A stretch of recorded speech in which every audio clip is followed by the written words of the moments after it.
Hello, my friends, on a cool Monday morning after an exciting sports weekend here in South Carolina. Welcome to 2 Minutes to Win It.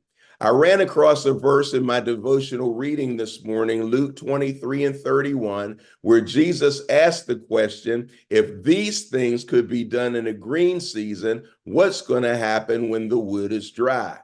These things refers to the fact that Jesus was right there in the midst of the people. He was teaching like no one else ever did. He was exercising loving kindness and tender mercies as he interacted with people. He performed miracles and healings that couldn't be denied or explained away.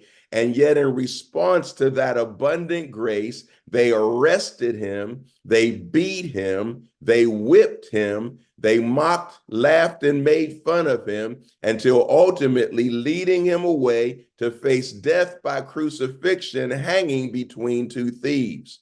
The question he asked is, if all of these things could be done in a spiritual green season, when there's so much evident grace that's around and people rejected that in favor of that kind of response, then what's going to happen when the wood is dry? He actually says to the women that are weeping as he's being led up Calvary's hill, don't weep for me, weep for yourselves, because dry times or judgment is coming because of this wicked response. Now, that's a good question to ask in the days that we're living in, because in this nation, we have seen all kinds of abundant measures of grace, and yet people have rejected that in favor of all kinds of wickedness. And the question is, if that could happen, then what's going to happen when the harshness of a spiritual winter comes and the wood is dry and non-productive, spiritually speaking?